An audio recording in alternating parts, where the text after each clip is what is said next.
that was a lesson that I had to learn. Yeah. You know, it's like you didn't get drafted. Wow. Now what? Yeah. You know, but I remember when my name wasn't called, I was feeling pretty devastated. I was at my mom and dad's house, and I remember during the fourth round, because I was projected to be a third-round pick. Wow. So by the time fourth, fifth round came around, man, I went and got underneath the covers and just laid there, man, and was devastated. But I recall, man, they called the last Mr. Irrelevant pick, and it wasn't me. And I hear my mom ask my dad, like, dang, what is he going to do now? Yeah. And I heard the worry in her voice. I heard the worry in my dad's voice. So I'm like, something man, clicked for you right there? Or? Something just clicked, man. And I took the covers off. I went inside the living room, and I'm like, listen, it's going to be okay. Yep. Something's going to happen. Dang. And literally, I hugged my mom and dad. We prayed. Soon as my mom said amen, the Pittsburgh Steelers called me. Where did the school come in all of that? Yeah. Right? Yeah. So crazy thing is I'm in my fourth year in the NFL, and I have a mentor by the name of CJ Jones. And he was a big Southwest Fresno advocate for children that were growing up in underserved areas, you know, just wanted to make sure they had food on their table, had a big brother to speak to. So him and my coach, Tony Perry, they were like best friends. So he used to always be around whenever I was training and things of that nature. But in my fourth year, he calls me on a Saturday night. I got a game Sunday. He calls me Saturday night, and he's like, man, when you done playing football, you going to open up a school. And I'm like, what? He like, well, you done playing football, you going to open up a school. I'm like, man, Weezy, I got a game in the morning. I'm like, man, I'm not going to open up no school. He like, man, you never know what God got for you. He like, you never know what your purpose is. He like, so many kids in Fresno look up to you right now, and you never know how you going to be used. And he called me and said that out the blue. Just out the blue. Wow. And so fast forward my life, man, you know, after I walked away, he gives me a call, and he's like, man, are you done? I'm like, yeah, I'm done. He like, well, it's time to start working on that school I told you about. Wow. And that's how it started. God was like, this is where you're going to build the school. And it was a Memorial Chapel right there. Yeah. So I went inside the building, and I'm like, hey, man, I think I want to buy this building. I want to build a school right here. And they're like, it's not for sale. And I'm like, okay. But I walked out of there like, God already showed me this is where the school finna get built. Right. So I leave. A week later, they call me back. They're like, we'll sell you this property, but it's going to cost you $1.25 million. I said, okay, let's put it in escrow. I had no idea where I was going to get the money from. I signed the escrow paper September 29th, 2020. And, man, I just believed that I was going to get the money to put it together and pull it off. And it sat in escrow for 2 years before I actually closed the deal. And we made it happen. Take notes. What's your name? My name is Tav. That's what I thought. That's right. My name is Ryan. Not Taco Bell. Didn't even know I said that. And this is the Take Notes podcast. What up, what up? Welcome again to the Take Notes podcast. We are back. I'm your host, Tav, and I'm Ryan. this is my co-host, my Nice beautiful to see you co-host, guys. my beautiful wife. It's nice to see you guys again. This is episode 38? 38 of the Take Notes podcast. Yeah. And that's wild. And we got a very, very special episode today. We do. It's another interview. We got my boy, our family, our friend. Yes. Yeah. My boy. Yeah. Rob Golden's in the house. Yes, sir. Yes, sir. Yes, sir. No doubt. It's been a good one. We've been talking about this one for a while, and we're just excited that it's finally happening. Absolutely. It was gonna happen yesterday, but we had to push it to today. Yep. You know what? That's okay. We just keep moving. We just keep moving and grooving, rolling with the punches. Absolutely. And we're just excited to bring to you guys, the people that watch this, the people that watch this week in and week out, and even if you're new here, Yeah. Yes. we're just excited to bring a good, fresh, genuine conversation. Yeah. Hopefully it's inspiring. And if you are new here, do us a favor. It doesn't cost you anything. It's free. It's free 99. I like to say it. Just subscribe. Just hit that little. It's right there. If you're watching here, it's right there. Just subscribe. Just subscribe. It don't cost you nothing. Even if you subscribe and never watch another video, it's fine. Helps us. Yeah. But it helps. It's helpful. Absolutely. So, anyways, like I said, I don't think we need to waste any time.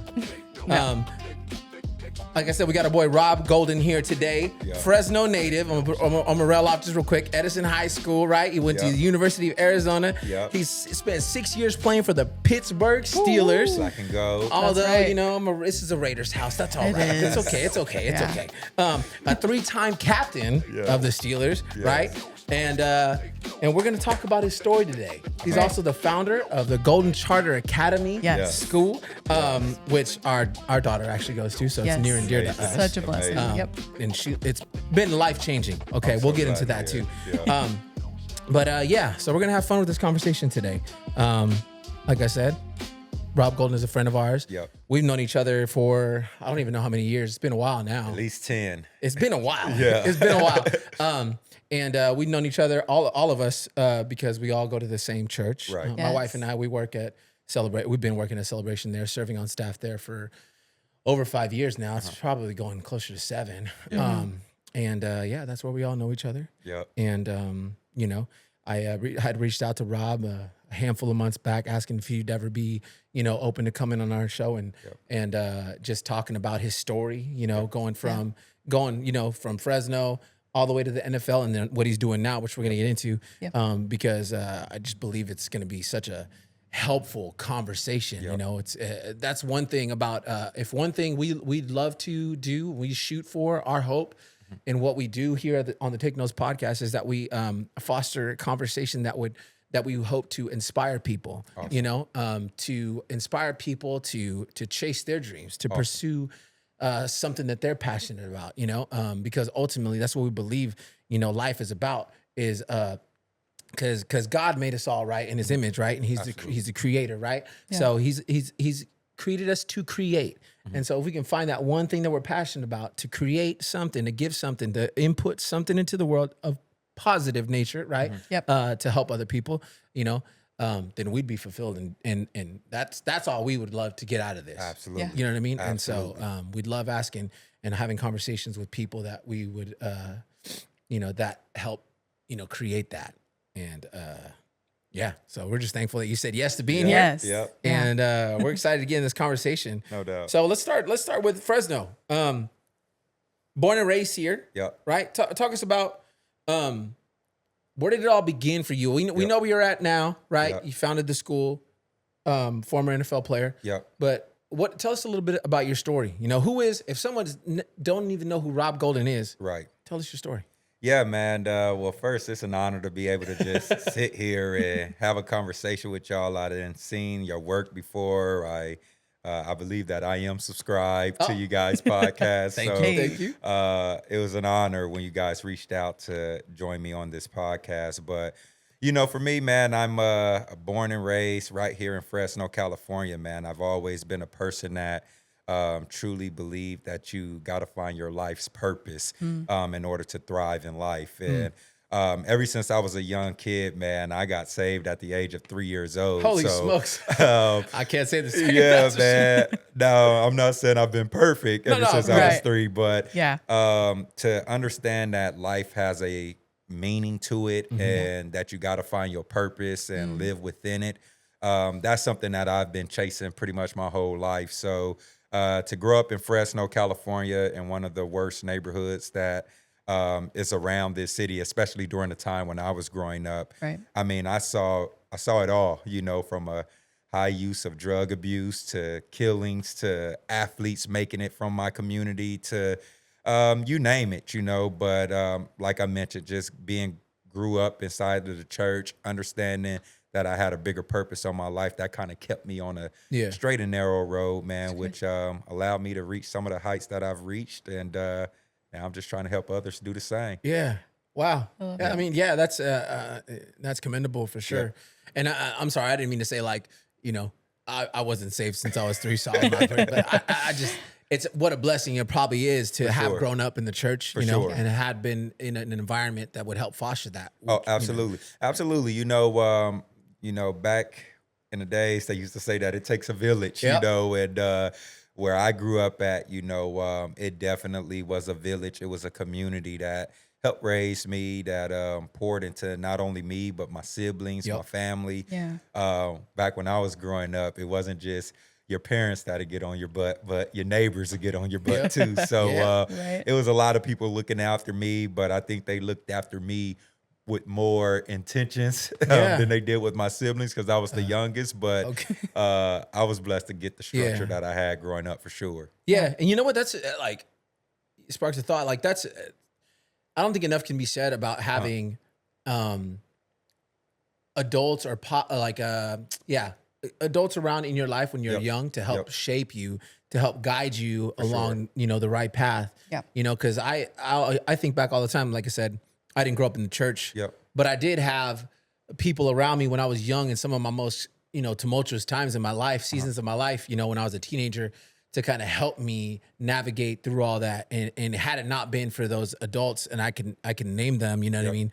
Because they're just etched in my brain like forever. Like had it not been for those people, I don't know where I'd be. You know what I mean? Because my family I went through my family was really broken when I was a teenager. And so like had it not been for those people around, the village, absolutely, you know what I mean? I don't know where I would have ended up. And it'd be like that, man. And sometimes if you don't have those people in your life to teach you the lessons, then usually life teaches you those lessons that those adults or your community didn't teach you. So I'm just thankful that I had enough people to helped me learn some lessons that life didn't have to teach me, but life has taught me some pretty good lessons. And those are some type of things that you just can't get away from. So it's good, man. Everything happened for a reason. Yes, sir. Yeah.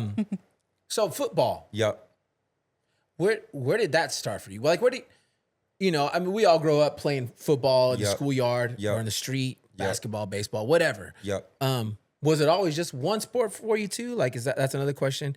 Or like, when did it come down to, okay, football is not just something that I like to do, but it's something that that I can follow, maybe at one day make it to, first off college, but then the pros, For sure. Where did that start? Yeah, man. Well, growing up in Southwest Fresno and attending Edison High School, I mean, back in those days, man, we were the school. We were D1 University. So, because you graduated what year? 2008. Oh yeah, 2008. For sure. Yeah, so, Edison was it. Yep. So, just dating all the way back to when Ricky Manning was there, when Coach Perry was there, sending all of the guys Division I. It was just something that I always aspired to look up to. And then I had two older brothers that played at Edison High School. Okay.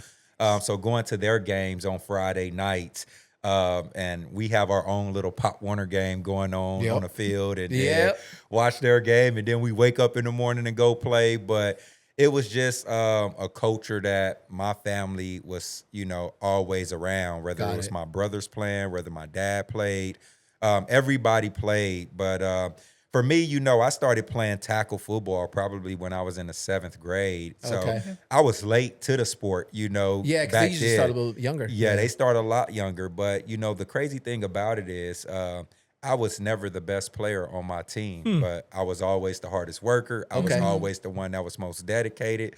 I was the first one there. I was the last one to leave. Wow. I put the work in, right after the season. Soon as the season was over, some guys go play basketball, baseball, track.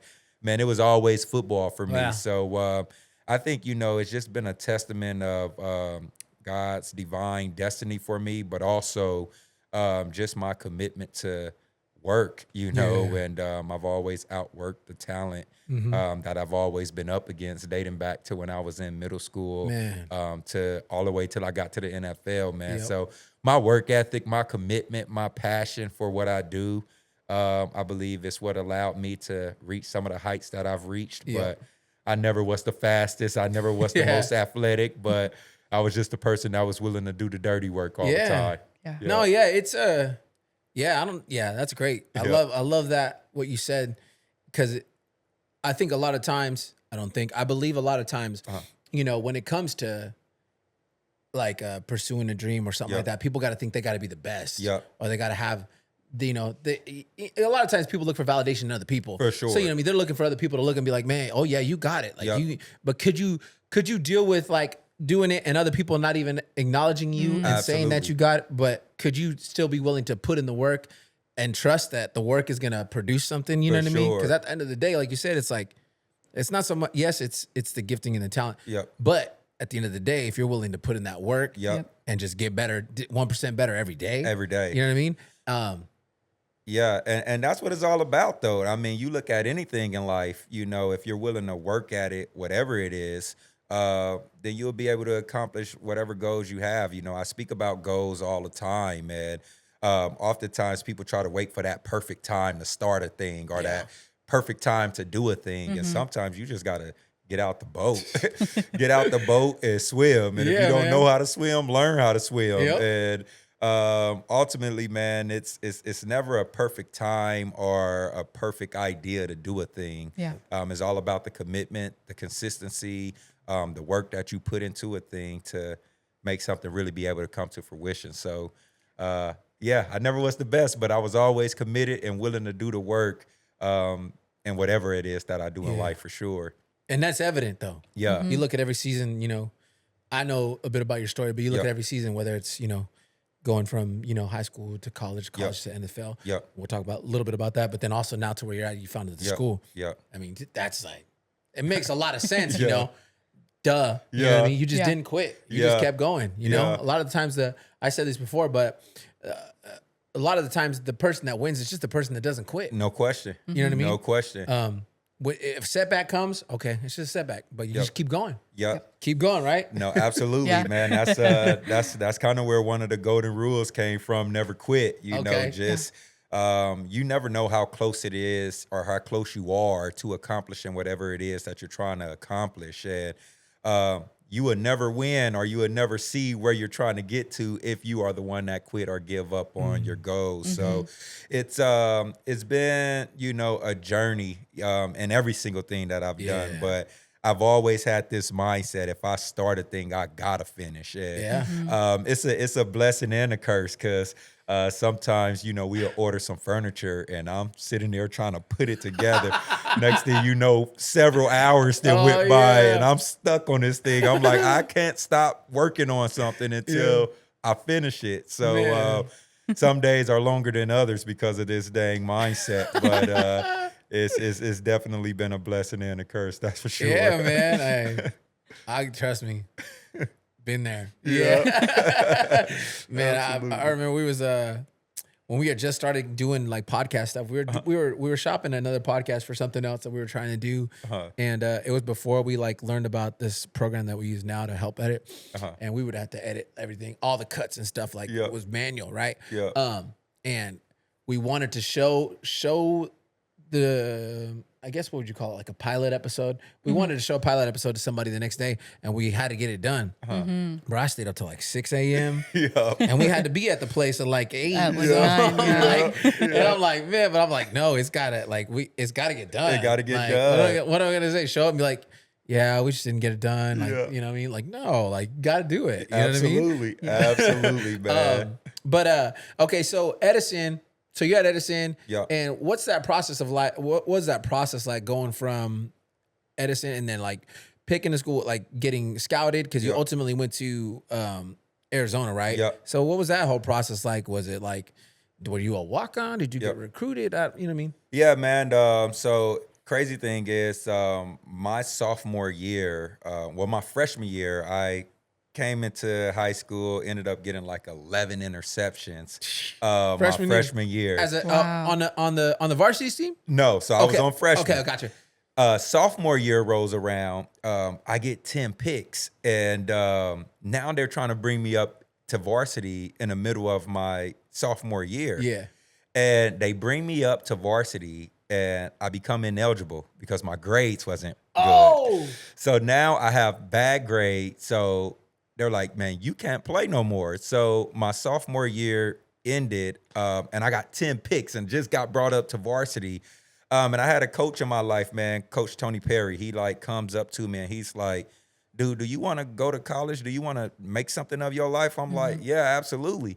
And he's like, well, you need to take your Yeah, Great, no, serious, yeah, like yep. really cussed at me. And this Yeah. is I'm in high school, so I've heard cuss words before, but I didn't think teachers and stuff cussed at you, you know? Right. So Yeah. he gets at me that way. And like, I can tell by the look in his eye that he was serious and he seriously cared about me. Yeah. So it was from my sophomore year after having that conversation with him. My whole academics and whole lifestyle changed. Wow. So I ended up graduating high school with like a 3.8 core GPA. Wow. Probably got an A and a B in every class moving from my sophomore year to junior to senior year. Wow. But fast forward my senior year, I become the #1 player in the state of California at my position. And then I was like number 6 in the nation at my position. And became this highly recruited football player, man. Had offers from everywhere, Wow. you name it. And I got an opportunity to travel, get on airplanes. This is the first time that I'm leaving California and getting exposure to something outside of Southwest Fresno. Southwest Fresno, man. So I'm on a plane, bro. I land. I'm getting picked up in limousines. Like, limousines are in front of my house in Southwest Fresno, picking me up, taking me to the airport. Fresno and C Street. Yeah. So it's funny because my parents, they never flew on a plane. So whenever I was getting recruited, usually these colleges, they fly your parents out, they fly you out, you know, and I was going by myself. Dang. So I'm landing in Oregon, I'm landing at Arizona State, I'm landing at UCLA, I'm going to like 5-star steakhouses, eating shrimp, lobster. It's like, I'm from Southwest Fresno, man. I'm eating top ramen noodles, Vienna sausages. That's what I grew up on. So, but you know, it was that whole recruiting process, man, gave me that exposure that really got my mindset thinking that, man, there's so much more life than what I'm accustomed to in Southwest Fresno. Yeah. But ended up picking the University of Arizona. They offered me my sophomore year. I built a relationship with them. Their coaches was the Stoop brothers, who were the coaches at University of Miami. Big back names. When, Big when they names. were booming. So It's Bob and somebody else, right? Bob and Mike. And Mark. Okay. So played for those brothers, and yeah, man, that's how it all happened. Wow. That's Wow. And then you went to Arizona, where Yep. you picked off Andrew Luck for what was it, a 76-yard pick six? Was it 76? 76 I or believe it was- 96? I had a 96. I think that one was maybe 76, 86, somewhere around I can't there. remember what I read about it, and I was like, he picked off Andrew Luck? What the heck? Because he played for Stanford. So was that same conference, right? Pac-10 Yep, back that's there. right. Pac-10 Wow. back Hey, there. bro. Well, tell me about that. Yeah. Well, you know what's crazy? In high school, I was selected to play in the U.S. Army All-American game. That's right. Yep. So Andrew Luck was my quarterback in the Army All-American game. So I was picking him off back then, too. So it wasn't nothing new. But Dang, okay. Andrew Luck was there. Terrell Pryor was in that game. A lot of quarterbacks that made it to the big leagues was playing in that game. But you know, playing in the Pac-10, man, you got to remember that's when Reggie Bush was there. That's when Taylor Mays, when USC had the great defense. I'm thinking back with Deshaun Jackson. I mean, all the top guys were in the Pac-10. So it was the place to be and the place to play at. You know, obviously you had the SEC big boy football, but Pac-10 was about speed. It was about grit. And to go to an underdog team or an underdog college like Arizona, who was upsetting all of these big time teams, I wanted to be a part of that. You know, shifting the culture, changing some structures around to really be able to put Arizona on the map. Man. So went to AZ. That was my freshman year. Was the first time they went to a bowl game in like 30 years. Dang. So we went to a bowl game. What bowl every was year. it? Which one was it? The Holiday Bowl. Holiday Bowl. Okay. Went to the Holiday Bowl. And matter of fact, that was the Vegas Bowl. My freshman year, we went to the Vegas Bowl. Okay. Beat BYU. My Dang. second year, we went to the Holiday Bowl. Played against Nebraska. That's back when they had Ndamukong Suh. Dang. And they had him playing at fullback at one time, and I was at safety. You had to tackle him? Bro, I had to come up and hit him, and I took him out too. I took him out. It's on my highlight tape. But That's funny. yeah, I played against some big time players, man, and it was a fun time. That's for sure. Wow. That's awesome. And so you said bowl game every year, so that's cool. Yep. That's cool that you went to school like that. Like you Yep. said, underdog, but then you know what I mean.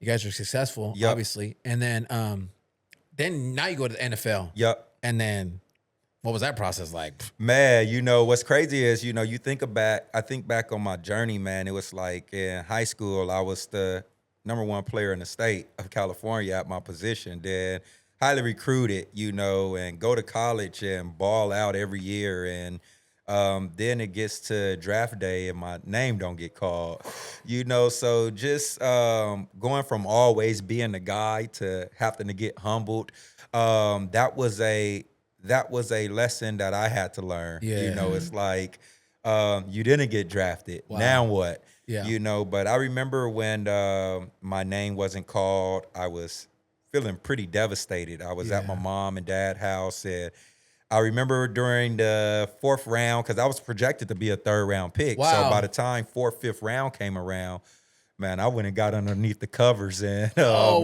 laid there, man, and was devastated. But I recall, man, they called the last Mr. Irrelevant pick, and it wasn't me. And I hear my mom ask my dad, like, dang, what is he going to do now? Yeah. And I heard the worry in her voice. I heard Yep. the worry in my dad's voice. So I'm like, Something man, clicked for you right there, or something just clicked, man. And I took the covers off. I went inside the living room, and I'm like, listen, it's going to be okay. Yep. Something's going to happen. Dang. And literally, I hugged my mom and dad. We prayed. Soon as my mom said amen, the Pittsburgh Steelers called me. Yeah.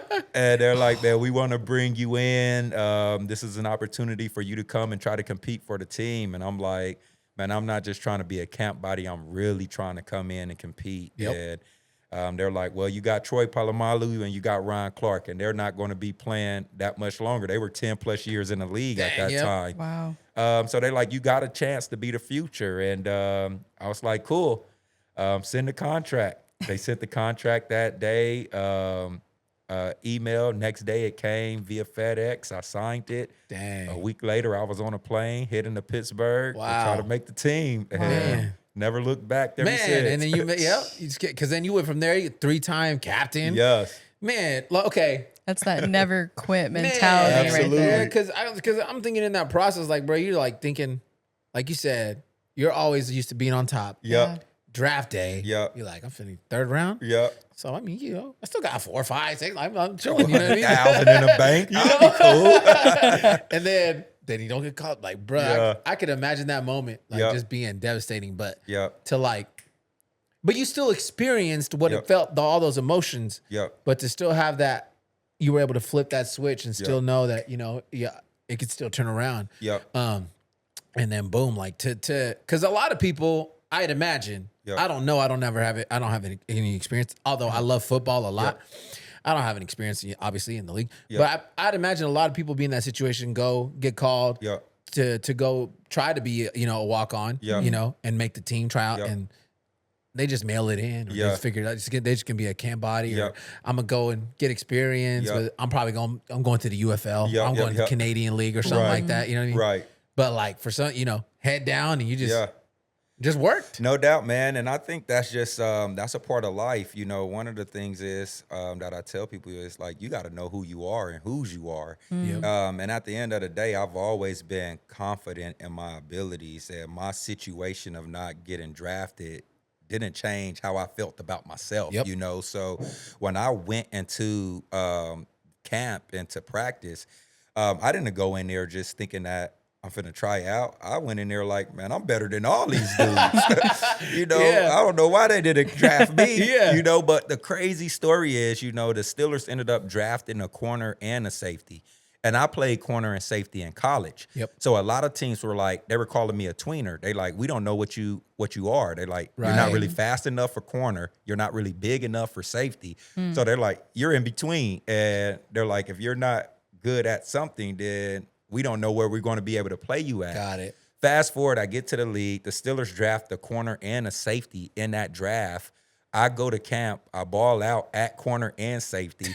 They cut the corner, they cut the safety, No. and they kept me. Wow. Yeah, Come yeah. on. So it was at that moment, man, where I realized that, if you put your head down, man, you work, you be confident in who you are, man, it's the work is going to pay off for itself, but you got to know who you are and be confident in that. And that's what I was when I stepped into the training camp. Yeah. Was there a moment in that training camp, your first one, obviously, where you made the team, they cut the corner, cut the safety. Yep.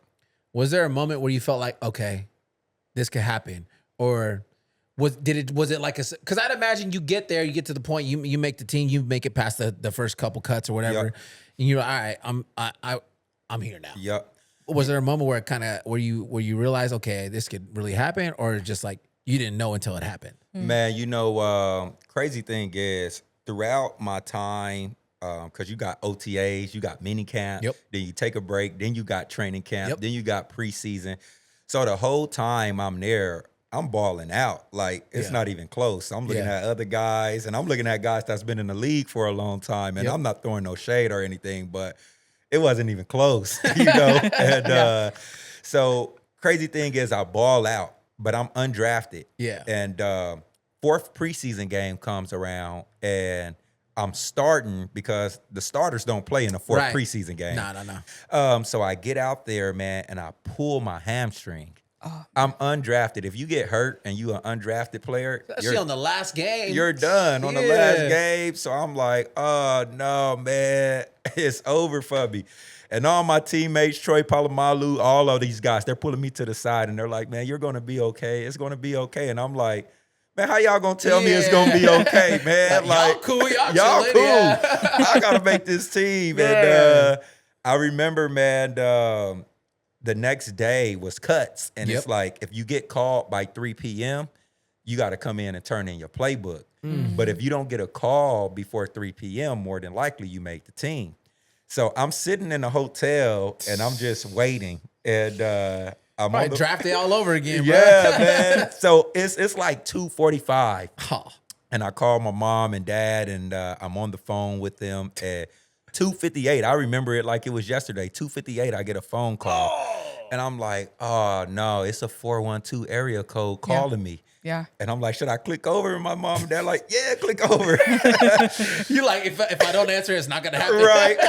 So I click over, and it's the player development rep, Ray Jackson. I answer the phone, and I'm like, what's up, Ray? And he's like, man, Doc, I just want to let you know you made the team. Wow. I click over. I tell my parents, we shout, we cried. It was a whole moment, man. They did you dirty. They knew what they was doing. Yeah, they called me at 2:58, man. So what's crazy is, though, my hamstring was pulled. Yeah. And they were like, but you got to be ready by week 1, because if you're not ready, we got to bring somebody on the 53-man roster. Yep. So week 1, we're playing Denver. And this is when Peyton Manning first went to the Denver Broncos. Okay. Yep. So we're opening up in Denver, man. And lo and behold, bro, that hamstring was ready. I was out there. But it was adversity. It was an adversity moment, man, that I had to overcome. I had to battle with all of the emotions, the thoughts that I had in my mind all night, wondering about what was going to happen, man. And I think that was just a moment where my faith grew again. Wow. And, it's a lot of moments in my life journey where my faith just kept growing little by little. Yep. To the point where I was like, man, I'm gonna start a school. Okay. But faith moments, man, all added up for sure. Crazy. Wow. Yeah. That's cool. That's crazy. Yeah. Okay. So from then on, you go to have a 6-year stint with the Steelers, right? Yep. And then obviously, so now let's get into where, let's make that transition, you know, from the NFL. You go to Kansas City, another team. I'm like, man, why? I'm just kidding. So what was all that like? Because wasn't that like, what year was that when you went there? My 7th year. And 2018, 2018-19 season. So had they won their first Super Bowl yet? Of the new era? Yeah, 2019 was 2018.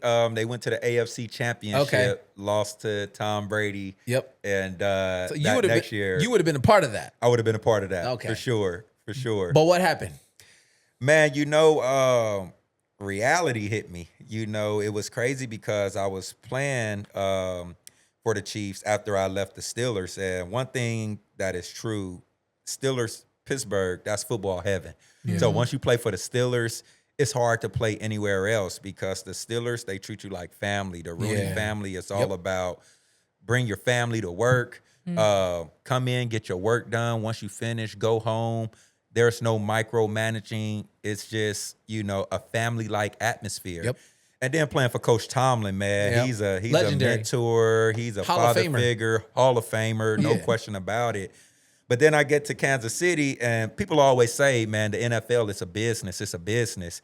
And I never saw the business side because it was You were always part of such a family. good Right. organization. Absolutely. Yeah. So I get to Kansas City, man. They like, man, we want you to come in and compete for the starting position. Every time we played Kansas City when I was with Pittsburgh, I balled out. So they knew who I was. You know, it wasn't a question about that. But then I get there, and it's like, man, be on time. Have your shirt tucked in. Wear a red shirt with red pants when you're on the second floor. And it's like, I'm always on time. I'm a punctuality guy. But like the fact that they micromanage to that level, it was like, that's the NFL. Dang. You just been spoiled your whole career. Wow. So it was like, okay, I understood it, you know. But then just when I was playing for them, man, football really started to feel like a job, you know. Yeah. Up until that time, man, it was my passion. And anything that I'm passionate about, I'm going to give it my all. But with Kansas City, man, it was a great organization. Andy Reid, Hall of Fame coach, great team. Patrick Mahomes was the starting quarterback. My locker was right next to Travis Kelce, man. So it was a great team, a great environment, but it felt like a job to me. And I'm just like, man, I can't drag myself to work every day, not really enjoying life. I'm like, this isn't what it's about. So at that point, I knew I had a higher calling on my life, man. I didn't know what it was. I just knew that I was done with football. So I'm like, man, you know what? I think I'm done. But the crazy thing about it is I told the Chiefs, I told them this, you know, when I got there in April, and then I think I told them in June that I didn't want to really play anymore. And they like, no, just stick it out, come back in training camp. It's going to get better. So I went home. Me and my wife, we took a trip to Hawaii. Bro, I'm in Hawaii a whole week. And I'm mad because I know I got to go to training camp. And I'm like, bro, I can't enjoy my vacation because I'm thinking about going back to training camp. So it was at that time, man, where I went back to training camp, and everybody in the league know that the Kansas City Chiefs got the hardest training camp. And they're like, our training camp makes people quit. So when I got to training camp, I was already ready to quit because I didn't want to be there. But I'm like, if I quit, they're going to think that training camp made me quit. I became another victim. So I'm like, dang, I got to stick this out. So I stuck it out through training camp, played in preseason, and I'm just like, man, I'm not having fun with this. Release me. And they granted my release, and I went home. Dang. And that was the first year with them. Yeah. That was my first His year. seventh year in the league. Got it. Seventh year Okay. in the league. But crazy story is I got home and I told myself if I'm going to play again, I only want to play for a California team, or I want to play for the Arizona Cardinals because I wanted to be close to home. So I'm on a plane. As soon as I get on a plane, because crazy thing is, bro, I made up my mind. I was done. So they're like, when I told them to release me, they're like, okay, we'll book your flight. I'm like, man, my flight already booked. And they're like, okay, well, what kind of car you drive? We're going to ship your car home for you. And I'm like, my car got picked up yesterday. I was gone. Made this choice, guys. I was gone. Yeah. So funny thing is, I get on a plane that night, and my agent texts me like, the 49ers want to fly you in tomorrow. And I'm like, great. You know, because I thought I was done playing football unless I was going to play in California or play closer to home. And I'm like, great. And then I get ready to book a flight to go to San Francisco to do my workout there. And the Kansas City Chiefs never released me from my contract. So they didn't release me from my contract. They held my rights throughout the whole preseason, and I couldn't sign with another team until after the preseason. And then once preseason was over, teams for picking other players. And Yeah. so I'm like, that happened for a reason, but then they released me and let my rights go. And I ended up going to Jacksonville. And I'm like, I don't really want to be in Jacksonville. And I get there, they making me run a 40 and all kind of stuff. I'm like, bro, it's my 7th year. I haven't ran a 40 since a rookie year. So I'm like, I definitely didn't want to be there. So I told them, I'm like, I'm done. I don't want to play anymore. So I went back home. They flew me back home to Jacksonville Jaguars, and months go by. And the Philadelphia Eagles called me. Man. I fly to Philly. I'm like, okay, I still want to play again now because I didn't sit home and I'm watching the Kansas City Chiefs dominate. Yeah. And I'm like, dang, I'm on the couch. I could have been on this team. They like 10-0 at this point. And so I went to Philly, and Philly was like, we're going to sign you. And Darren Sproles got hurt, so they had to bring in another running back. And they kept me on the hook. Like, we're going to sign you. We're going to sign you every week. And they never signed me. And so I kind of felt jaded with football for a while. Man, that's when I went on my purpose search. Wow. Okay. But that's a lot of background, man. That's good. I mean, that helps paint the picture. Yeah, and it's all the moments where the character is building. Oh, no doubt. No doubt. And those are the moments that no one saw. No doubt. Just you. Yeah. For sure. And like I mentioned, I started feeling jaded about football just because it was like, man, I thought I was done, but then, you know, you start hearing other people's perceptions and perspectives about like, man, why you quit, man? Look at this team. They 10-0. And I got to sit there and hear this from everybody because I stepped out believing that I had a bigger purpose on my life to just being an athlete. Yeah. And now I'm sitting at home, and the Kansas City Chiefs went like 15-1 that year. And I'm just like, wow, Lord, did I make a mistake? Or did you not tell me I had a bigger purpose on my life? So then it got to the point where I was trying to prove other people wrong. You know what I mean? Instead of living with what I know God had told me. So that was the only reason why I really wanted to play again, just because so many people wrote me off and thought I messed up. So now I'm like, well, I'm going to get back in the league, and you ain't getting no tickets, and I'm not answering your calls no more. It was like I was trying to like battle with the thoughts that I had in my mind about what other people were thinking about me. And that led me down a road to where I really just had to find myself and draw near and closer to God. Because it got pretty dark for me, that's for sure. Yeah. So purpose searching, right? Where did the school come in all of that? Right? Yeah. So crazy thing is I'm in my 4th year in the NFL, and I have a mentor by the name of CJ Jones. And he was a big Southwest Fresno advocate for children that were growing up in underserved areas, you know, just wanted to make sure they had food on their table, had a big brother to speak to. So him and my coach, Tony Perry, they were like best friends. So he used to always be around whenever I was training and things of that nature. But in my 4th year, he calls me on a Saturday night. I got a game Sunday. He calls me Saturday night, and he's like, man, when you done playing football, you going to open up a school. And I'm like, what? He like, well, you done playing football, you going to open up a school. I'm like, man, Weezy, I got a game in the morning. I'm like, man, I'm not going to open up no school. He like, man, you never know what God got for you. He like, you never know what your purpose is. He like, so many kids in Fresno look up to you right now, and you never know how you going to be used. And he called me and said that out the blue. Just out the blue. Wow. And so fast forward my life, man, you know, after I walked away, he gives me a call, and he's like, man, are you done? I'm like, yeah, I'm done. He's like, well, it's time to start working on that school I told you about. Wow. And that's how it started. I'm like, man, if I start a school, bro, it got to be completely different than any other school that's out there. I'm like, kids got to have hands-on learning experiences. They can't be in a classroom all day. They got to be able to go outside, be in nature, you know, let the community kind of be their learning laboratory. And he like, see, that's why you need to start a school. And that's when I was like, all right, man. And he introduced me to a guy named Dr. Brad Huff, who was part of the founding team for the University High School on Fresno State campus. And I shared a vision with him, and he told me the steps that I needed to do to be able to start a school, and I went to work. Wow. And that was 2020, and opened the school in 2021, man, and here we are. So Sheesh. yeah, what? That's crazy. Yeah. So that's wild.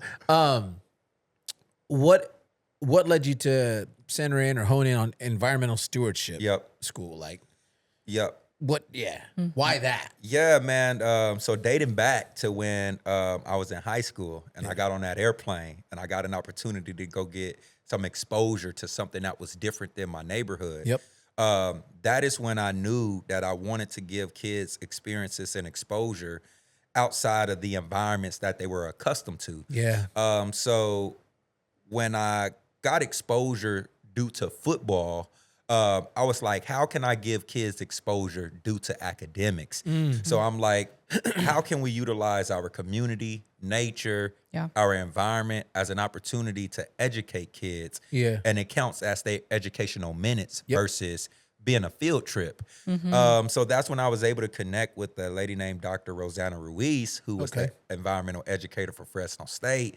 And I shared this vision about how I wanted kids to be out in nature and how I wanted them to really be able to get exposure and experiences that they would not got had they not attended a school like this. Right. And she's like, well, if we teach environmental education, that's going to let the kids know about environmental issues that's happening in their environment. Yes. And she's like, if we give them environmental literacy, that's going to be the skills and knowledge that they need to fix those environmental problems that they're learning about. And then she was like, and then to tack it on with your vision, then they can go out in their community and actually do the work to make it better. And I'm like, yeah, that's what I want to do. So we started putting this whole environmental stewardship school together, and the Fresno Chaffee Zoo got wind that I was putting it together, and they're like, man, we heard you want to do a school. And I'm like, yeah, I'm developing it out right now. And they're like, well, we've been wanting to do a zoo school for the last 15 years. Whoa. But we never had the person to put it together for us. So they're like, if you do the school, can we be your founding partner? And I'm like, absolutely. So this is COVID, man. This is 2020 when all of this is going down. So I'm living in Arizona at the time. So I get off a Zoom call because we were doing it on Zoom. Yeah. So I get off a Zoom call. I don't even think it was Zoom at that time. I think it was Skype. Maybe. Yeah, it was. Yep. So I get off a Skype call, and I remember my wife was in my son's Robert Jr. room. He was like, maybe 2 years old at the time. Yeah. And I run in the room, and I'm like, the Fresno Chaffee Zoo just asked to be my founding partner with the school. And I'm like, if we can make this partnership happen, it's going to be a game changer. Yeah. So I'm overjoyed, man, and we ended up pulling it off. Wow. And we created the first environmental stewardship zoo school in the nation right here in Fresno. I was just about to say, first of its kind. So it's like a lot of times you have something else to glean from. Yeah. Right? Yeah. And we're going to do this kind of school. Okay, let's look at the other ones that are doing it. A lot of the time with us in this podcast, we want to start, let's look at the other podcasts. Yeah. How did they start? You're the first of its kind. No question. So like, but yes, pioneering. Yep. So that must have been a ton of work. Yeah. And like that took a lot of faith to like be like, all right, this is the way it's gonna be. We're gonna be You're talking to the man that doesn't stop working. Yeah, so. exactly. Yeah. So man, wow, like how did that all like how did you figure out, okay, this is what the elements of the school, this is how it's gonna go. Yep. This is how we're gonna partner with the zoo, all that. Like, what are our days gonna look like? That kind of stuff. You know what I mean? Yeah, man. It's crazy because when God gave this thing to me as a vision, I was able to see it as a vision. And I'm blessed and I'm thankful to be able to have people around me that was able to really like help me build this vision, man. And I think for me, when I was looking at the whole environmental stewardship component of it, I wanted kids to be able to go in their community and make a difference, whether that was planting trees, doing milkweed gardens, trying to restore monarch butterflies, whether it was addressing the food insecurity that is happening in their neighborhoods. But I really wanted to give them the opportunity to think about what problems they want to solve when they grow up versus what jobs they want to work when they grow up. So from that standpoint, it was all about creating opportunities for them to go get their hands dirty and make a difference. And then when we factored in the zoo component of it, it was like, okay, well, let's utilize the zoo as a learning laboratory. A lot of the times people think about the conservation and the biology and zoology aspect, but a zoo is a small city in itself. So when our kids are on zoo grounds, they're working with the marketing managers, they're working with the veterinarians, they're working with the chefs, they're working with all of the people that make this whole ecosystem of a zoo operate. So now they're going into these jobs when they become older with a sustainability mindset, trying to figure out, how can I do this job better and let it be more environmentally sound, more sustainable sound? And that was the whole vision, was to provide our kids with experiences and exposure that allow them to step into the workforce or continue with higher education with a whole different mindset of figuring out what major they want to major in based off what problems they want to solve. Right. Yeah. Man. That's good. Yeah, you're giving the best. You're giving the best thing you could give to a kid is just like a broadening their horizons, their perspectives, how they, giving them a chance to see things that not the average kid going to just a regular elementary school would be able to experience. For sure. You know what I mean? And that was the whole thing. I think back when, like I mentioned, when I first got on that plane, man, and I landed my first official visit was to the University of Oregon. And it's like I land in Eugene, and like it's the first time I'm outside of Fresno within my 4-mile radius, And growing up in Southwest Fresno, man, we didn't go to Fashion Fair.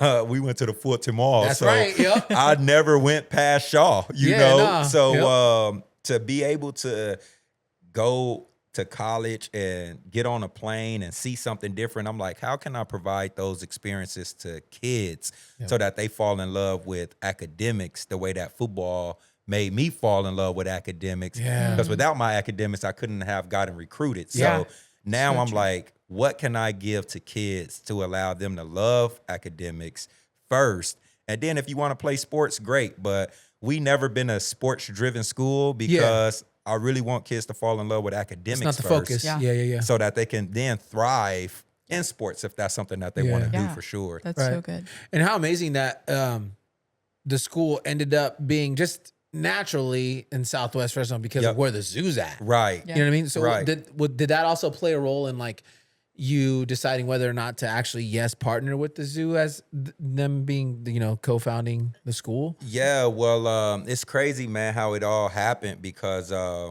when I was first when the idea first came to me to, really start developing this school after CJ Jones and I talked, I was thinking a small charter school.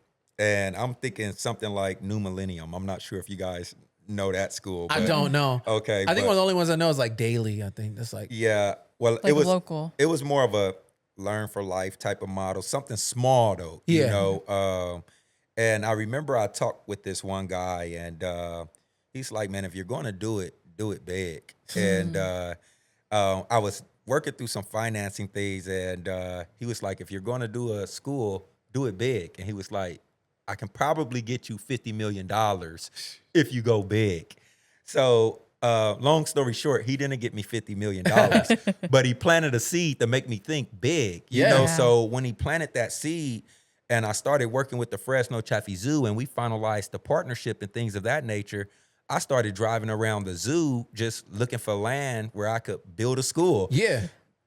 It's 2020. It's the middle of COVID. I have no idea what's finna happen or what's going on, but I drove around and I got to where we were building a school at, and God showed me a vision of what this school looks like today. Like what the school looked like today, I saw it in 2020. No way. But it was all black. It looked like the Las Vegas Raiders stadium. Hey. It was all black, but bad thing to look like, But it was all black, man, and exactly like what it looks like today is what it looked like in 2020, man. Dang. And God was like, this is where you're gonna build the school. And it was a Memorial Chapel right there. So I went inside the building and I'm like, hey man, I think I want to buy this building. I want to build a school right here. And they're like, it's not for sale. And I'm like, okay. But I walked out of there like, God already showed me this is where the school finna get built. Right. So I leave. A week later, they call me back. They're like, we'll sell you this property, but it's going to cost you $1.25 million. I said, okay, let's put it in escrow. I had no idea where I was going to get the money from. I signed the escrow paper September 29th, 2020. And man, I just believed that I was going to get the money to put it together and pull it off. And it sat in escrow for 2 years before I actually closed the deal. And we made it happen. Dang. Wow. Yep. Yep. Crazy faith. Man. Crazy faith. Yep. So you had that sitting in escrow, and then you guys opened up at St. Therese, was it? Our Lady Victory. Our Lady Lady Victory. Victory, Yep. Yep. Yeah. So all the while, just with because what you'd actually started in, remind me. 2021. Okay. Yep. So it was sitting there. It wasn't even out of escrow yet, but you were still like, we're opening it. We're going. So the crazy thing is, I put the property in escrow in September 2020. I didn't tell Fresno Unified I was looking to open a school until November 2020. I didn't get the school approved till February 2021. Wow. So it was all an act of faith, bro. Yeah. Like by the time I went to Fresno Unified and told them that I wanted to open up a school, I had over 200 kids signed up. So I mean, when you talking about just moving in faith or putting the cart before the horse, that was definitely something that I did. But I had a vision and I knew what I was going after. Man. And I put the property in escrow in September. I submitted a charter petition in November. I had my first hearing in December, had a second hearing in January. I had the decision hearing February 3rd, 2021. And I hired a principal in March. I hired a staff by June. I brought them in July and started telling them about the vision and everything I wanted to do. We opened our doors in August of 2021. My gosh. And I've been running ever since, man. Bro. Yeah. Man. Yeah. That's crazy. Yeah. Wow. Okay. When it tell us maybe what's been the most difficult process of this whole thing? What's been the most difficult part of this process between obviously opening and now? Because we're in, 2026. Yeah. So like, I was at one of the hearings. I can't remember what it was all about. I think it was. Where When was it? that? Was it at the school district or the city? It was at City Hall. Is that City Hall? Oh, yeah. And it was like the last one. Yeah. I think it was like in the evening. Yeah. Because the school was already going by that time. Yeah. So maybe just share. Yeah. What's probably been like the most. What's been one of the most, or if there's more than one to share, difficult parts of this process? I'll definitely say, man, it's been several things, but just dealing with people, bro, it's been one of the most challenging things. Yeah. When I set out to do this school, I really just had a vision. I had a purpose for it.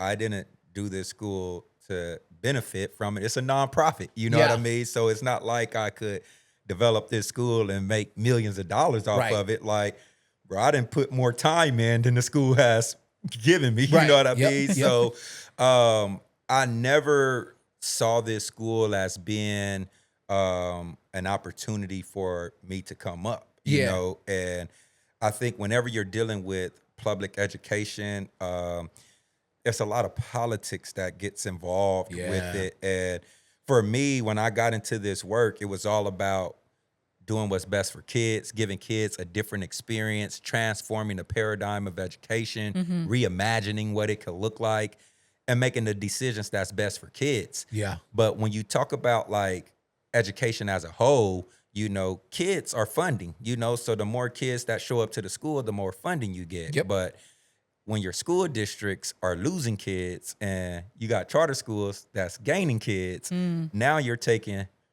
from the school district. Right. And so charter schools were initially developed to be an innovative approach to education and allow the school districts to offer something that their traditional schools doesn't offer. Right. So it was never meant for my school or any other charter school to be in competition with the district. Right. It was always meant for us to be a norm to the innovation side of things that your traditional public schools couldn't offer. But when you're facing significant budget cuts and your school is thriving, then whatever comes with politics and decisions that needs to be made happens. And I mean, that was just some of the things that we had to navigate. And then, looking to build a school in a community that hasn't seen a significant investment in a long time. Yeah, And brother, that was dating back to, Fresno redlining history, where investments had to go north of Shaw when developers went there because there were certain things that people wasn't allowed to develop in these type of communities. So when you think about what we've done, it's been more than just building a school. It's been breaking generational curses. It's been reimagining what could be done in an underserved community. Yeah. So there's been a lot of different barriers that we've been jumping over. And to be the first of its kind, to be coming from a former NFL player that's never had an opportunity to stand in front of a classroom and be a teacher or didn't grow up in the education background, it's we've been trailblazing. Yeah. And sometimes when you're out there first, man, it's you're paving the way for others. And we've traveled a lot of roads that's been unpaved, but I truly believe that now that the kids that are attending Golden Charter Academy, they're going to see this and they're going to say, man, I'm going to go build a school, or I'm going to go do something big, or I'm going to go, and whatever that is, now they believe they can do it, and they see if you just keep going, ultimately you'll be able to reach your goals for sure. Wow. Yeah. Yep. Southwest Fresno. Yep. Was there ever a moment where, in the process of getting everything done, getting through the red tape, right, Yep. politics, where people were telling you, "Oh, great school, great idea. Yep. Why not somewhere else Yep. in Fresno? Yep. Why was there ever a moment like that, or?" It's been several moments like that. And I think even also too, when we were at the city council hearing that time, multiple city councilmen like, bring that school to my neighborhood, or bring that school to my district. Yeah. So it's been multiple times like that, but my goal was always to provide a world-class educational opportunity in a state-of-the-art facility for all kids, but especially for kids that are growing up in underserved and underrepresented areas. Yep. And when you look up a census tract, the Census Bureau, 93706, that's the most impoverished zip code in the country. Wow. In the country. Really? 93706 is the most impoverished zip code in the country. Wow. Now we're talking about Hurricane Katrina out in New Orleans. Right. It's poorer than that. That's crazy. So when you talk about putting an investment like what we did in that community, it was done with intentions to make kids that are growing up around that area realize that you don't have to become a victim of your society. Right. If you want change, be the change. Yes. So you want to change your neighborhood, you want to change what it looks like, okay, let's learn about it. Your neighborhood need trees. If you plant a lot of trees in your neighborhood, it can raise your property value up. It can clean your bad air pollution. It can do a lot of different things for you by being able to go out there and make a difference. Yep. So let's go make a difference. Wow. And that was the whole goal, is not to just offer a world-class educational opportunity, but to change a community. And that's what we look to do. Wow. Yep. Man. Yep. Yep. That's great. Shoot. Yeah. Yeah. That area needs it for sure, man. Yep. I remember even just in my young adult life, like being in that area. I drive it even today when I go picked up Lennox. I'm like, I see Aldo's. I'm like, man, I used to be right here, brother, when I was young, but it was all for the wrong reasons. And this area was so just like, it'd be the last place I think there'd be a school. That kind of school, first of its kind in the nation, Absolutely. And just how crazy is it? You know what I mean? Yeah. And it's just beautiful just to look like, just to see it there. It's like, wow. Yeah, man. But just think about, you think about how sometimes a spark can create a wildfire, man. Yeah. And it's like, we planted this seed, to develop this school right here. And I'm sure when you guys picked up Lennox today, you saw construction was happening across the street. Yeah. Yes. So that's the Fresno Chaffee Zoo maintenance and horticulture area. So now you have where the horticulture facility where kids are going to be able to go over there and plant vegetables and do all kind of stuff. in that area. And then you look at some other things that'll be coming up as well too. But we're trying to change a community, and it started with an idea to build a school in one of the most impoverished areas in the whole country. And look at what Belmont is going to look like in the next couple of years. You're not even going to be able to notice it. Dang. You're not even gonna be able to. That's exciting. And if the California ever get the high speed rail completed, oh Lord, then you'll have a high speed rail that's running right down the street, and people can get off the train. You got your zoo right there. You got your playland right there. Storyland got a nice school. Got some restaurants, and really want to make that area become a good heartbeat of Fresno for sure. Yeah. Yep. No, I mean, we're literally like 3 minutes. Yeah. Literally 5 minutes away. Yeah. I know our daughter loves living downtown. And a lot of people feel, they'll always ask us, how do you guys like living down there? I'm like, We love it's it. just it's our neighborhood. Yeah, it's fun. No, absolutely. Absolutely. So it's great that we don't have to go that far to take her to school. For sure. So do you believe, like, I wanted to ask you this, but do you believe that your time in the NFL and all that is what ultimately prepared you for where you're at now? And the seasons you're walking through, and I think you're getting ready to walk into another season. We can talk about that maybe a little bit. Do you think that's helped shape you and mold you? Being a 3-time captain. No, man, great question. I think my NFL journey has been definitely part of the work that I'm doing now. I think, my college journey is a part of it as well too. I think how I grew up is a part of it as well too.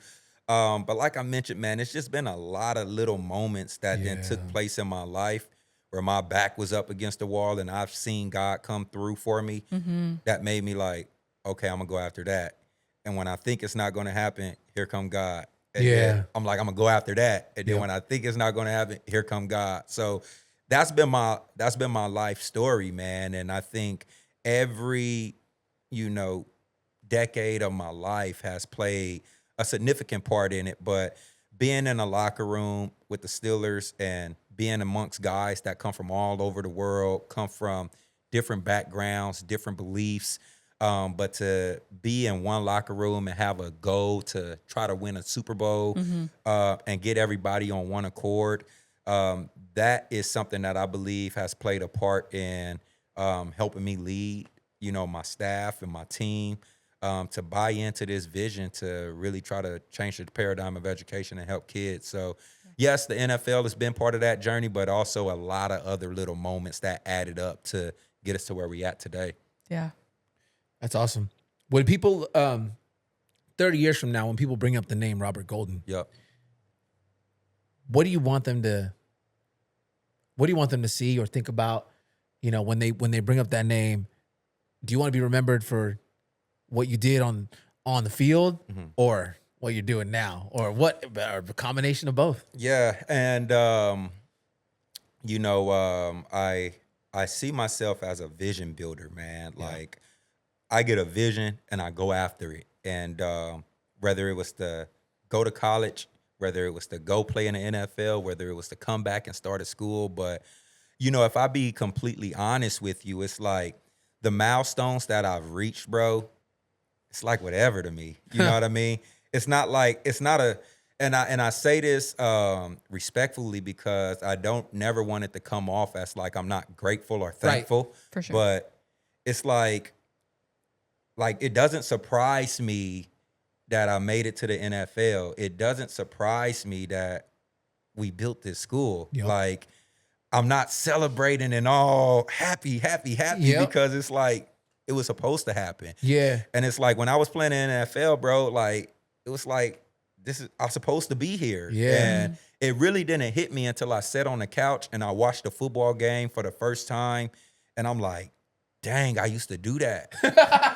That was the first time that I realized that, bro, you used to play in the NFL when I asked to be released from the Chiefs, and I'm sitting at home watching the game, and I'm like, dang, that used to be me. And it didn't hit me, so I can imagine that once I step away from running the school or whatever, I'm gonna sit back and be like, dang, bro, we started a school, but right now, man, it's just so much work that you do and gotta do to keep things going. So it's like I haven't really basked in the glory of what's been able to be accomplished. But I can imagine when I look back at it, I'll be like, wow, we did something cool. But as of right now, man, if people look at me 30 years from now, man, I want them to believe that he was a vision builder. Vision builder. Yeah. I was gonna say it. Yeah, That's awesome. absolutely. Yeah.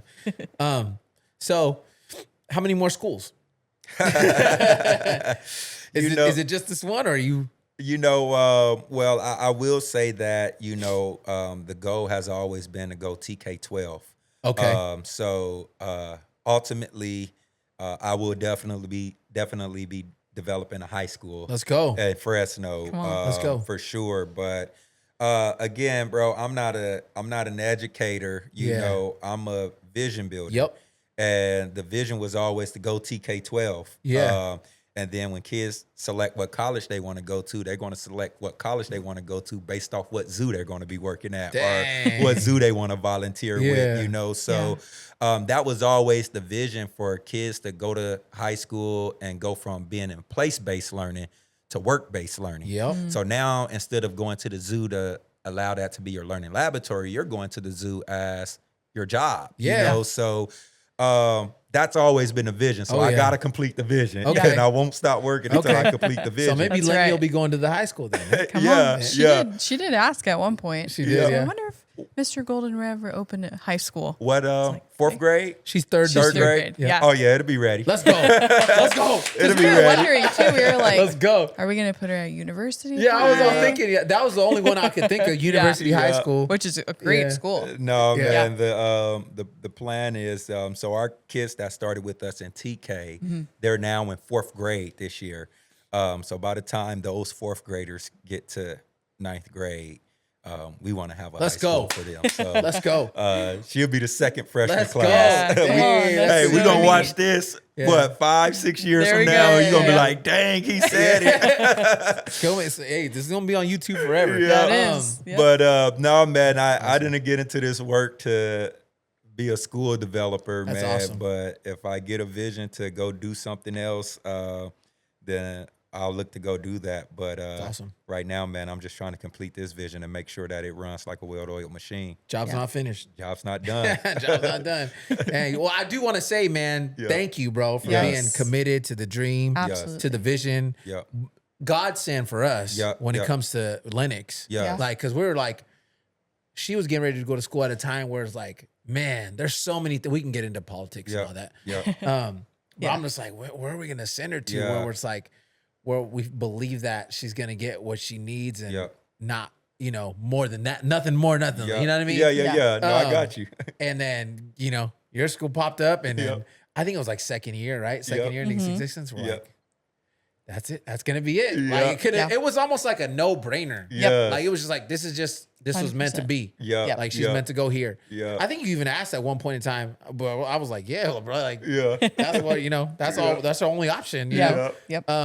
And since she's been there, has excelled. Oh man, I'm glad to hear Excelled in academics. Yeah. In social, Yeah. with her friendships, she's got like, her little besties now, Yeah. that she's grown up with there since kindergarten. Yeah. And and it's amazing how they're able to stay on the same track. And Yeah. most of them, right? They've kind Yeah. of been staying in the same classes. Yeah.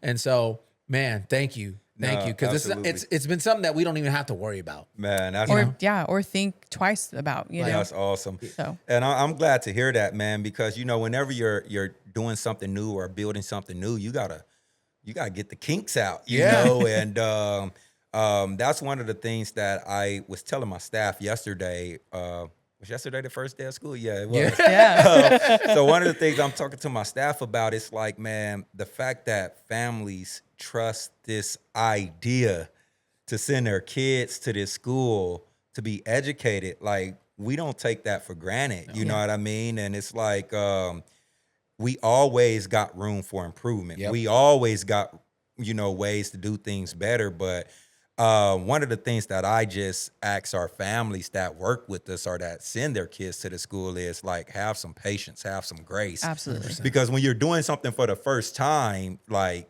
you got to figure out what works and what doesn't work. 100%. Like, for example, yesterday was our first day doing pickup Right. at this location. Yes. And we like, pickup didn't go that well on first day. So we gonna try something different today.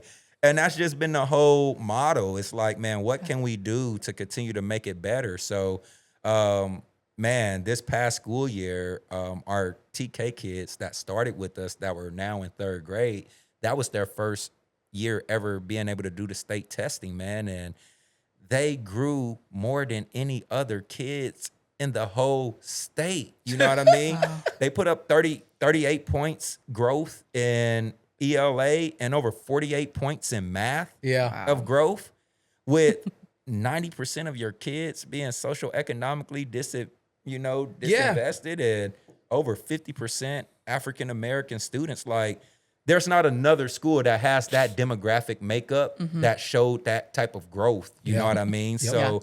So it's a testament to see that what we're doing is working. Yeah. Yes. It's taking time, Yep. but now we're just continuing to refine it and continuing to make it better. And by the time this thing is all said and done, man, it'll be a world-class educational opportunity. I that's believe for it. sure. Yeah. I believe it. Yep. Absolutely. Kidding me? I believe it. Absolutely. It's yeah. And the building's amazing. The Yep. classroom, the way it's designed, Yep. natural light is amazing. Yep. Them having natural light all in Yes. there, you know? Absolutely. Yeah. And it's just, it's just inspiring. It's great. It's a learning laboratory, man. And not only the classrooms, they all have indoor, outdoor components to it. But even when you're walking through the courtyard, like those planter boxes, those are meant for kids to be able to sit there, have a classroom out there, the gardening that takes place in there, that stewardship behavior. Like the whole campus is a learning laboratory. And it was done with intentions, man. So one of the things that tripped me out, because I didn't get to go to ribbon cutting, unfortunately. I wish I was there. But so I got there Friday for the first time. And so we're going through orientation and whatnot. But, thankfully we were able to like walk down, see the campus. Yeah. But one of the things that I was like, this is crazy to me, is there's a rock that is built into one of the concrete planters. Oh, yeah. And it has like moss growing all over it. And I Yeah. was like, these kids are going to be able to see that and be like, that's so, they're going to identify like, the little grass vegetation, the moss. Absolutely. And I was like, that's detail is insane. Oh, to me. absolutely. Yeah. It's so cool. Absolutely. I mean, every detail on this campus was thought about, from, sustainability standpoint to the natural light, to the color of the rooms, to the wood ceilings. Yeah. It's like we did this school with sustainability in mind and kids first. Like, Yeah. kids' eyesight doesn't fully develop until they're, 15, 16, 17 years old. Wow. So if you're sitting under fluorescent lights when you're younger, it messes up your eyesight development. Whoa. So when you walk inside of our classrooms, the lights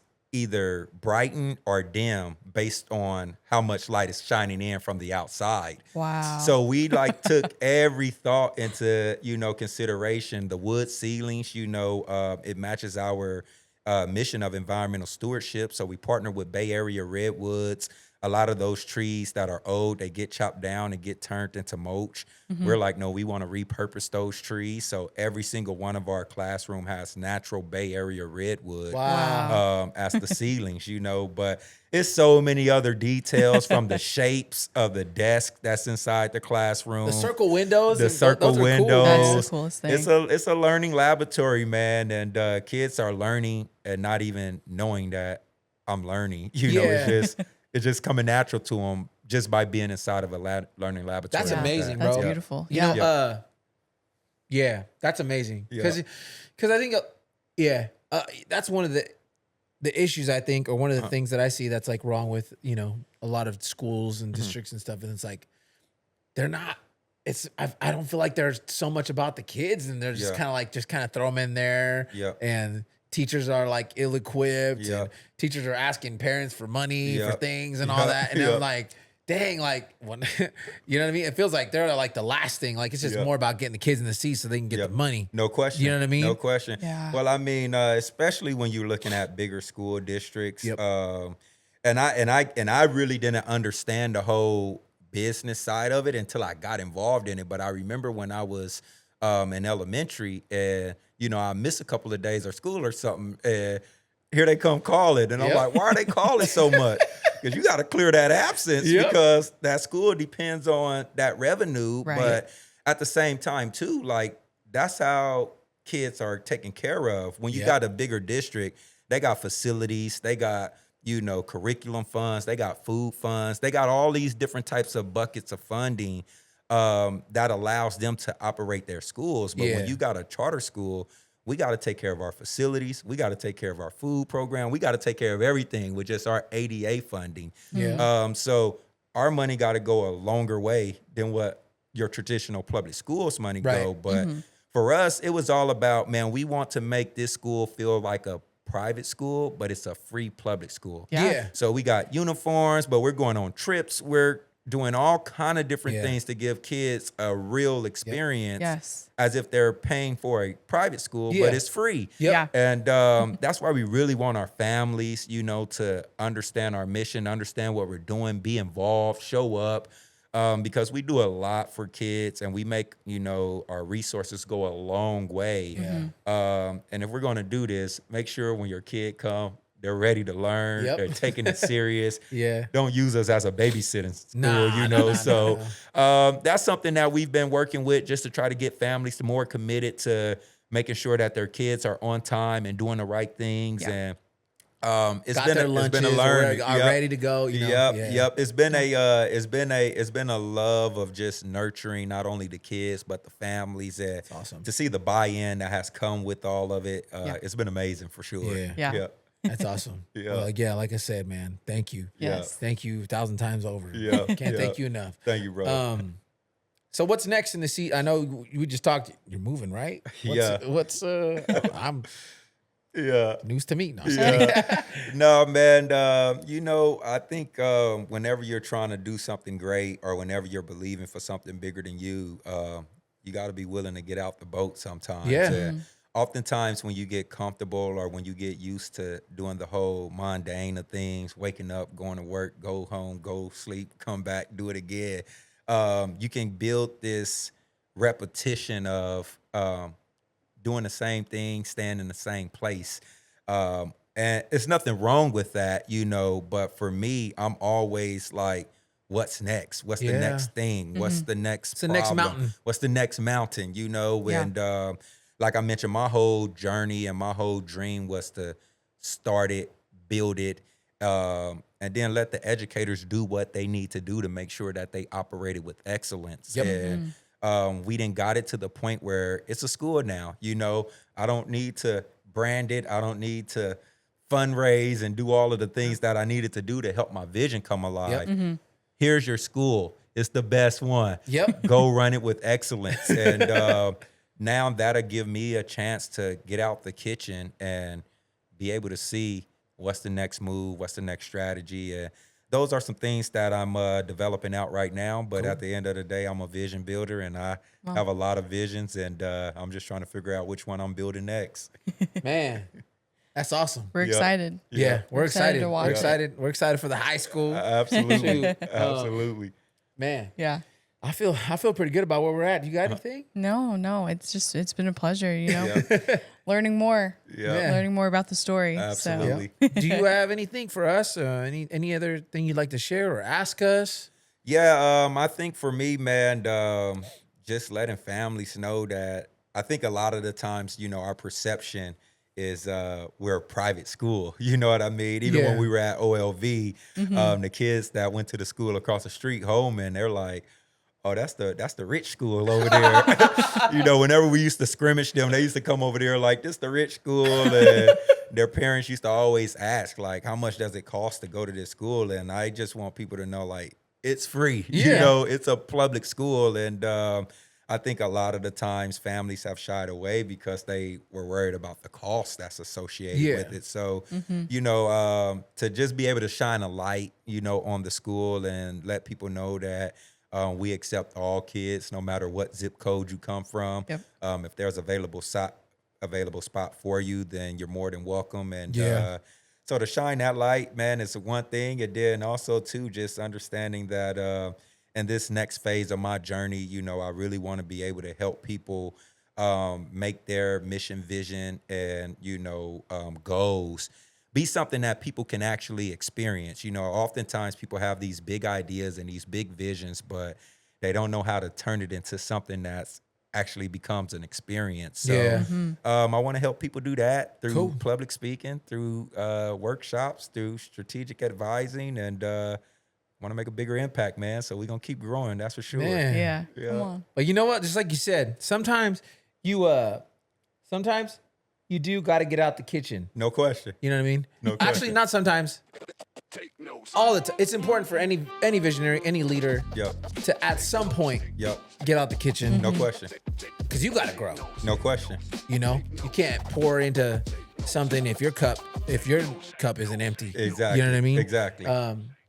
You can only inspire so much as you're inspired. No Yeah. question. No question. You know what I mean? So Absolutely. You got to put yourself, like you said, in places where you're getting inspired. Absolutely. And growing. No question. Yeah. So yeah, that's good. I appreciate that Yeah. that insight, that perspective. Yeah. Yeah. But yeah, got anything else? No. Nope. good? This is great. It's been good. Yeah. It's been a great conversation. Yeah. Rob, thank you so much. Thank you so much for Yeah. stopping by. Yes. For taking your time to be here with us. For those of you who are watching, hopefully you've been inspired.